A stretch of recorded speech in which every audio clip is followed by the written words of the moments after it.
Hey there, thank you for tuning in. Welcome to the Blue Sky Sanctuary. That's my property in the Baja in Mexico. It's also my YouTube channel where I've been sharing all sorts of good stuff, and I'm going to jump right into today's topic, which is living here on a budget.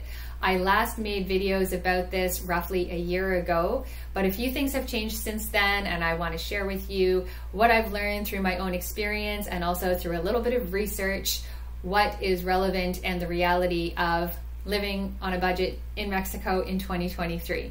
So getting right into it, one of the biggest factors that is impacting how far our dollar stretches here in Mexico is the fact that there's been a shift in currency value, as you're probably aware. So the dollar value has gone down and the peso value has gone up. So the apartment that I rent here roughly a handful of years ago was 7,500 pesos per month, which was a great price. At that time, that converted to 375 US. That will now convert to 425 US. So that means that apartment will cost you $50 more before we even look at any rent increases. But the reality is that rent has increased here because demand has increased. And the reason that is because during the pandemic, as you probably know, Mexico was pretty relaxed with their travel restrictions. And so tourism actually went up during the pandemic, and the number of people moving to Mexico also went up, which means the demand for rental properties went up, which means that prices have gone up. So that's not to say that you won't be able to find a reasonably priced rental unit, but you're going to need, in my opinion, two things, and they're the same two things I mentioned in my last video. One is to speak Spanish, and two is to physically be where you want to be to find your rental.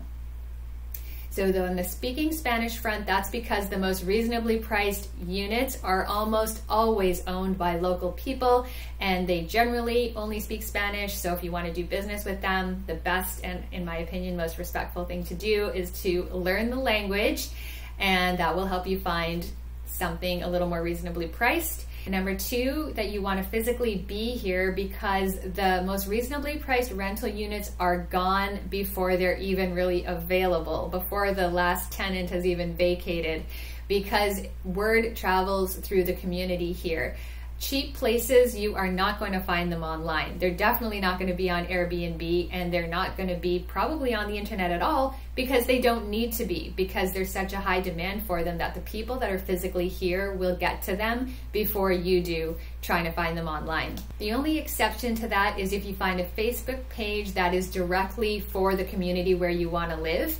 In that scenario, you could test the water on that page by posting what you're looking for, and you will soon find out if you get laughed off the page or if you make some positive connections and you find out there are things that might meet your needs and your budget as well. I'm not trying to say that cheap rentals don't exist anymore. They absolutely do. You just will have to maybe go the extra mile.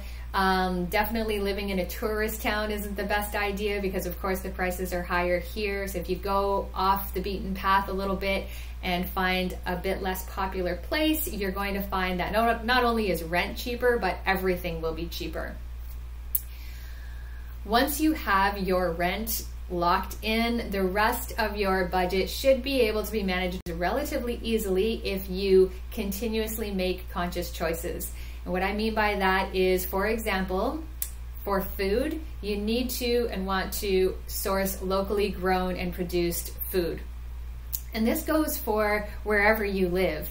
The more locally you can eat, the better it is for you, but also the better it is for your budget.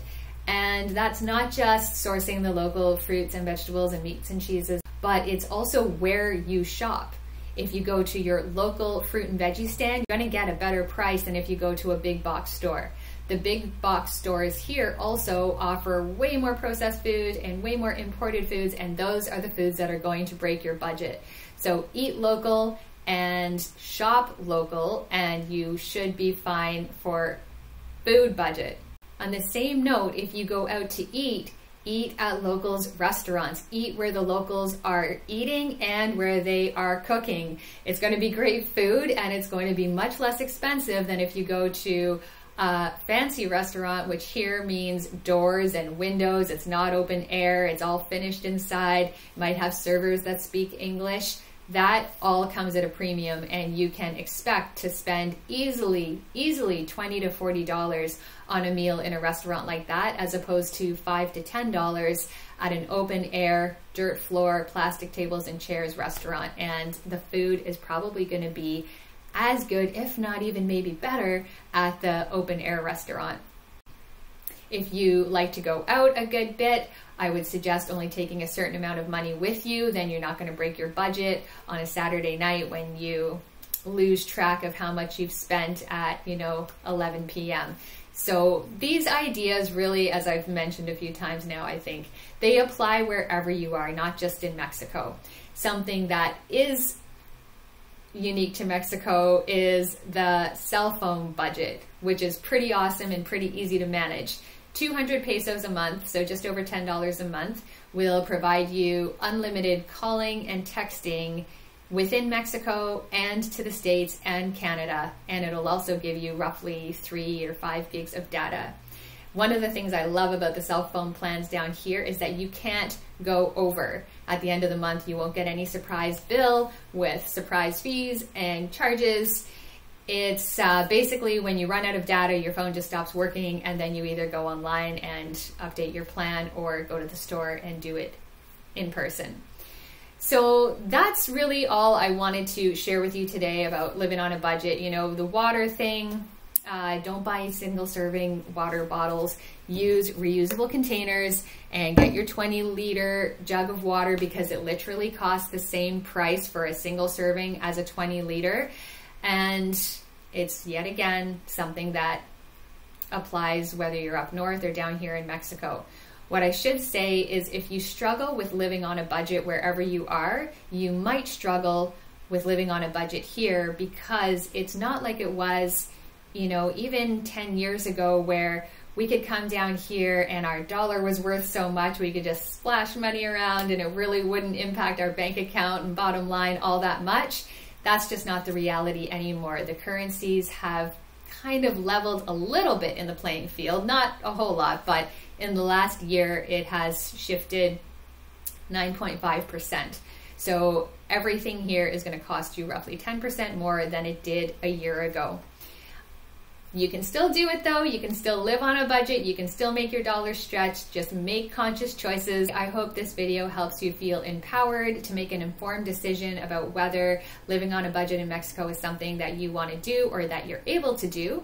I thank you again for tuning in, and I hope to see you again on the next video. Bye for now.